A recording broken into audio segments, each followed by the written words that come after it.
What's going on, everyone? So I'm going to take you through the press variations that you get to choose for your Strength Made Simple program. Okay, so remember, we're developing mastery of the 5 pillars. So the mastery that you're going to work on is the press. All that we're looking at with the press is a nice stable trunk always. Okay, nice long upper back, so good extension through my thoracic spine, not through my lower back or lumbar spine. So trying to set into this position, okay? Now, whatever weight I have, whatever grip I have, the motion is going to start with my shoulder blades retracting and pulling back so my chest gets a little bit bigger, okay? The other thing is I'm not doing that with my shoulders up by my ears. So here, I start pulling the shoulders back. Then I can start bending my elbows, but I'm still really pulling the weight down toward my chest. So again, we're not training for a powerlifting competition. So in that event or that sport, the bar will have to touch your chest. Okay, we're trying to work the mechanics of the press. Those are going to be different. Okay, the guy with the big chest this way, it's going to be a much shorter range of motion for him to touch that bar. Okay, for me, it's a lot longer of a range of motion. Maybe I have it, maybe some people don't. But we're not going to say, just get the bar to your chest and that's the exercise. So we're going to work on the mechanics of the press. So here's my start, pulling my shoulder blades back, making my chest bigger, squeezing my upper back muscles, pausing, and then reversing that position to come to the top. So just think it's exactly the same as a row, okay? The direction of resistance is gonna be different. Okay, so we always start people on the floor. So if you're a beginner, please start on the floor. Okay, I'm gonna show you a couple variations. Again, everything I show you on the floor can be done on the bench, but make sure that you have mastered those skills. So we'll start with a bar. Okay, so I got my barbell set up. So maybe I want to go with that regular grip that most people are used to for bench press. So I find the position that works best for me. I get my shoulders away from my ears. Sometimes for me it helps to just bridge a little bit toward my head so it really sets the shoulders down. Now I come down, I'm going to start pulling the bar more toward my rib cage, okay, than it is toward my chest. So from here, my upper back is squeezed. I'm going to press my shoulders into the ground to reverse the direction, okay? So I'm always staying with a big chest. I start pulling the shoulder blades back, making my chest bigger, pulling the weight down toward my torso, okay? Squeezing my upper back and driving my shoulders into the ground to come up to the top. Okay, so what we don't want to see is me trying to bring the bar as low as I can. My shoulders are up toward my ears and forward. My head's off the ground, okay? We want to keep working on developing that posture. So I'm pulling, squeezing my upper back, pressing my shoulder blades into the ground, pushing myself backwards to get that weight up. Okay, so since we already hit all the mechanics, I'll just show you a different hand position. So one way that I like to do it actually is with a reverse grip. So again, nothing changes about that. I have a reverse grip. I drive my hips toward my my body toward my head, so my shoulders move away from my ears. I start pulling my shoulder blades back, bringing the weight down, keeping my upper back really engaged, driving my shoulder blades into the bench or the floor to bring the weight back up to the top. So you can see me actively rowing to bring the weight down and then pause and reverse the direction. Okay, so another variation on the floor that you can choose is going to be that single arm floor press. So again, my shoulders moved away from my ears. I'm not up here. Okay, I'm going to make my chest nice and big. As I start pulling the weight down, again, pulling, my chest gets bigger.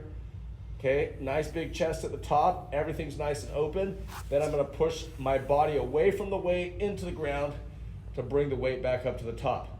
So it's not pulling down and then pushing off this way. We're maintaining that posture throughout. So pulling down and then driving my shoulder into the ground, finishing out the press, okay?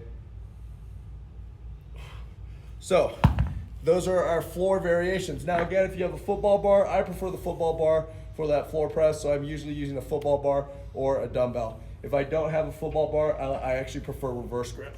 So let's come on over here. So we got our bench press set up. So we got a football bar on this.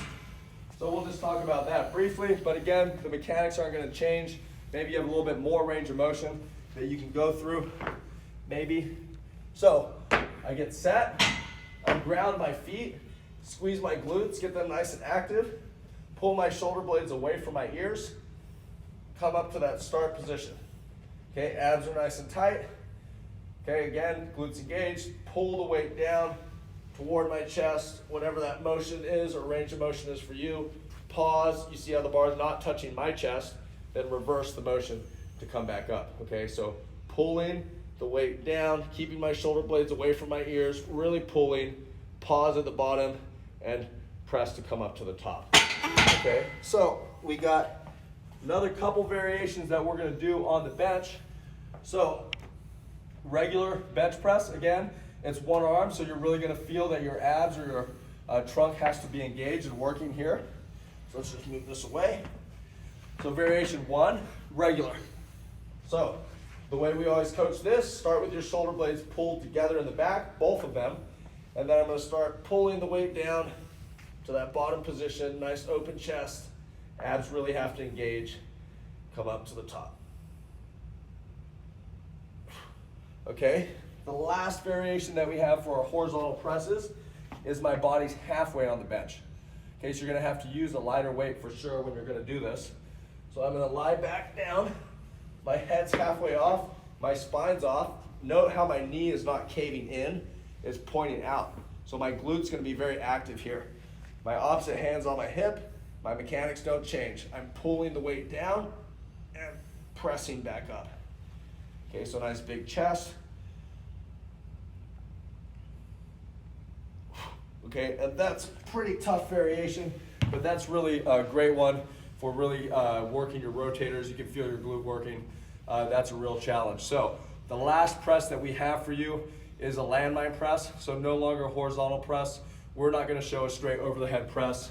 We wanna start with these exercises first, okay, and eventually we'll talk about the overhead press at a later date. Okay, so same thing with my landmine. My mechanics are gonna be the same, it's just the angle of my arm is different, okay? So I'm starting, nice braced core, my chest is still gonna be nice and big. Okay, the first motion is me pulling the weight back or down toward me. I should feel my shoulder blade muscles really active. I should feel my lats, my abs stay tight, and think of the press be me moving back, not pushing in this position. Okay, so everything's nice and braced. I pull the weight down, my shoulder moves first, squeeze my back, pause, and press back up. So hand can be on my hips, abs tight, I'm not arching this way. Okay, big chest, pull the shoulder down, pause, and reverse that motion. So those are our press variations. When you read what we have written about it, okay, you can see how the training is organized. We recommend that you stick with a variation for a couple weeks so you really develop mastery of that. But if you want to switch it up and do a different press each time, that's totally up to you, okay? But again, you're practicing your skill, which is going to be pressing, okay? So developing mastery in the 5 pillars is one of the most important parts of training. So those are your press variations. Enjoy.